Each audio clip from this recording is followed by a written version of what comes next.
Ya, selamat siang teman-temanku semuanya, dimanapun kalian berada. Semoga teman-teman selalu dalam keadaan yang sehat dan selalu dimudahkan dalam mencari rezeki.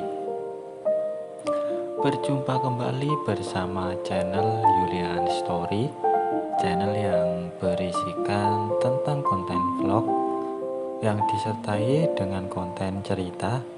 Jadi dalam satu buah video, teman-teman bisa menikmati dua hiburan sekaligus. Yang pertama adalah pemandangan alamnya, dan yang kedua adalah isi dari ceritanya. Hari ini hari Sabtu ya, tanggal 22 Juli tahun 2023. Di sini saya masih melanjutkan kisah dari Arya yang sudah sampai di episode ke-54. Dan seperti biasa di sini saya akan memberikan beberapa cuplikan alur ceritanya. Jika teman-teman merasa terganggu dengan adanya suara yang saya berikan, silahkan dikecilkan atau dimatikan tombol volumenya, karena saya memberikan narasi seperti ini agar bisa membedakan antara video satu dengan video yang lainnya. Pagi menjelang, udara dingin masuk melalui sela-sela dinding dan ventilasi kamar ini. Aku terbangun tepat jam 6 pagi. Tubuh rasanya remuk, redam, dan pegal. Ingin rasanya kembali tertidur di samping lelakiku ini. Namun aku kesampingkan. Aku tidak ingin melewatkan hari ini hanya dengan bermalas-malasan. Kupandangi sejenak lelaki di sampingku ini. Dulu dia adalah bocah, tapi semenjak kejadian di mana aku menyuruhnya membelikan cincin, aku menjadi kekasihnya. Aku memang merasa bersalah terhadap kekasihnya, tapi ini adalah hari-hari terakhirku. Aku ingin semuanya aku lakukan bersamanya. Untung saja aku dulu rajin minum jamu dan pil KB. Kalau tidak, bagaimana mungkin aku membesarkan anak sekaligus cucu? Dian, maaf jika mertuamu ini meminta kekasihmu bersamaku selama 2-3 hari ini. Kupandangi wajah lucunya yang dulu sering aku timang-timang. Ya, dia pernah berjanji untuk menjadi penjagaku. Tapi sekarang kenyataannya adalah lebih dari seorang penjaga. Kamu membagianku lahir dan batin. Aku tahu semalam kamu tidak tega, karena aku adalah ibumu, dan aku tahu kamu juga tidak bakalan tega dengan Dian jika harus seperti semalam. Tapi mau bagaimana lagi, ibumu ini ngovi film di smartphone kamu. Aku bangun dengan tubuh polosku tanpa membangunkannya. Sekilas di cermin, ketika aku melintas, aku kembali melihat diriku. Memang masih rapuh dan membuat anakku tergila-gila. Tapi setelah ini, aku tidak akan menjaganya. Dulu kau menjaganya agar Mahesa bisa menjadi suami yang baik. Tapi sayang, kamu bodoh Mahesa. Badanku aku rawat, aku buat seindah mungkin untuk kamu. Tapi kamu malah tidak menghiraukannya. Anakmu lah yang memuji, bahkan menjadikan aku sebagai wanita. Aku menoleh kembali ke arah Arya anakku. Setelah ini semua berakhir. Aku tidak akan menjaga tubuh ini. Kupandangi diriku sekali lagi. Aku akan puaskan anakku di sisa hari pelariannya. Kuambil selimut kecil untuk menutupi diriku. Kubuka pintu depan villa untuk mengambil pakaianku. Tempat ini sepi dari orang. Segera aku mengambil dan kemudian berbalik ke dalam villa kembali. Kusandarkan tubuhku pada kaca. Kulihat koper yang sudah aku persiapkan semuanya. Pasti Arya akan minta macam-macam hari ini kalau melihat isi dari koper tersebut. Aku kembali ke kamar di mana wajah Arya masih terlihat pulas dalam tidurnya. Segera aku membersihkan diriku dengan air hangat. Hanya berbalut handuk, aku keluar dari kamar mandi.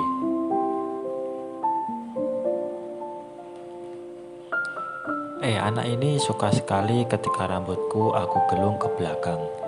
Terlihat lebih cantik katanya, batinku di depan cermin. Aku keluar menuju dapur dan segera aku memasak makan pagi untuk kekasihku ini. Setelah semua siap, tak lupa aku membuatkan minuman kesukaannya, white coffee. Sebenarnya ada satu lagi teh tarik, tapi aku tidak ada stok. Tapi rokoknya itu yang bikin aku tidak suka. Aku kembali ke kamar dengan handuk masih melilit di tubuhku. Aku duduk di pinggir spring bed tepat di sampingnya. Kupandangi sejenak wajahnya. Untung sekali kamu mirip aku. Coba kalau mirip bajingan itu, mungkin saat kamu bayi, aku sudah benar-benar membuangmu. Tapi tangismu saat itu yang menyadarkanku.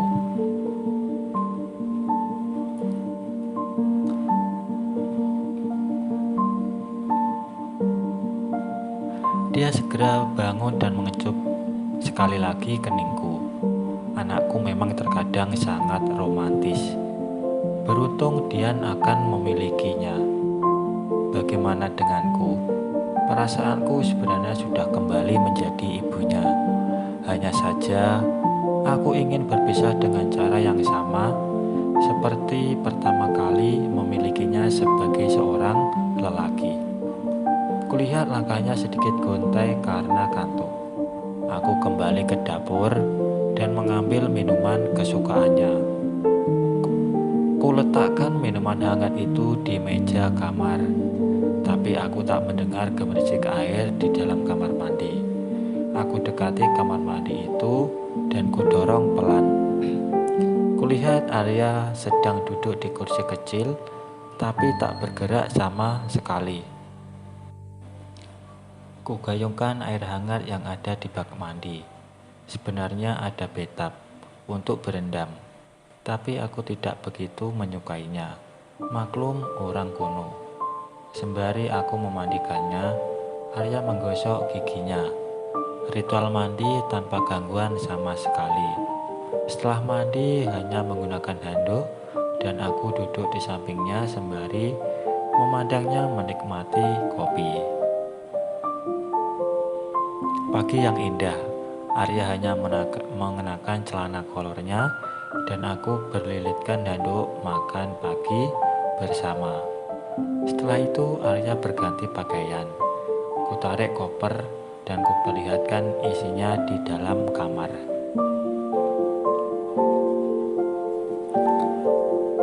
Selang beberapa saat, aku diajak keluar oleh anakku yang sekarang menjadi suamiku. Sedikit risih memang. Cepat setelah keluar dari villa, aku masuk ke dalam mobil. Arya mengemudikan mobil dengan santai. Kami berjalan memutari daerah villa milik ayahku. Tak ada kehidupan di sekitar villa, jadi memang cocok untuk berduaan saja. Mobil tiba-tiba berhenti di sebuah tempat yang sangat sepi. Hening sesaat, Arya memandangku dan langsung meraihku. lama kami ciuman, membuat terbang sendiri. Aku dorong tubuhnya. Aku kira akan ada serangan lain, tapi Arya keluar dari mobil dan berputar menarikku dengan lembut keluar dari mobil. Tanganku digandeng dan kami berdua duduk bersampingan di kap mobil. Arya di sampingku langsung mendaratkan ciuman lagi. Lingkungan sekitar tampaknya memang berpihak kepadaku. Tampak sepi dan sunyi, hanya suara burung-burung yang berkicau. Di tebing yang dulu sering aku dan anakku berjalan-jalan, dulu aku bermain-main dengan Arya. Sekarang pun kami juga bermain-main, tapi permainan kami berbeda. Beberapa saat kemudian dia mengajak aku pulang. Aku mengangguk dan walau sedikit lelah, aku tetap duduk di jok depan menemani anakku yang mengemudi ini. Dalam perjalanan pulang, aku merasa lelah dan tertidur. Mungkin karena ku bangun lebih pagi, aku tidak sadar kalau sudah sampai di villa. Tubuhku seperti diangkat dan ketika aku bangun, aku sudah berada di spring bed. Tapi dasar, aku sudah ditampilkannya tanpa sepengetahuanku.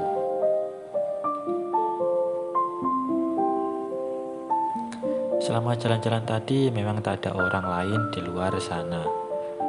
Dan tempat yang dulu pernah aku dan anakku ini datangi adalah tempat yang sepi. Jika aku ingat semua dari awal, Arya selalu memakai baju modis kepadaku ketika jalan-jalan malam, dan itu dia selalu memilih jalan yang sepi. Di tempat ketika aku diajak berpacaran dengannya juga sepi.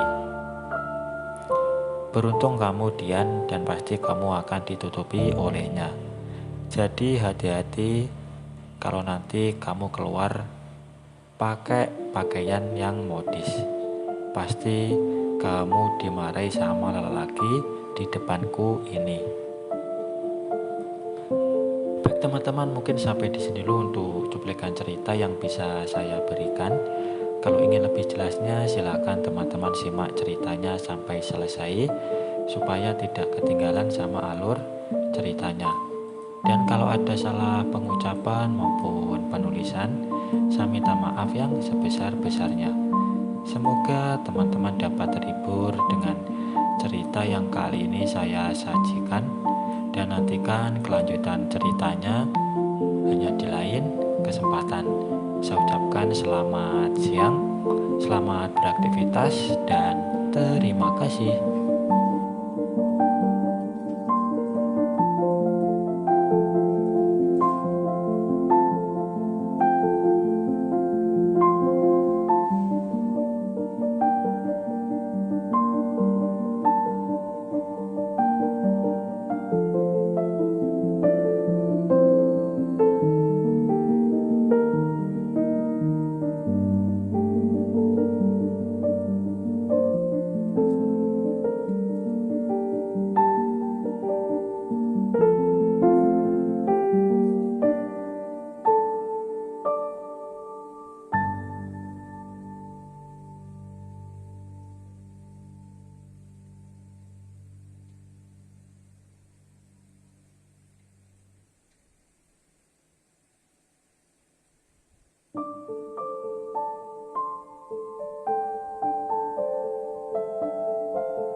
Kudune pinggir kali itu ora salah.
Saiki aku gawe angel banget mbane.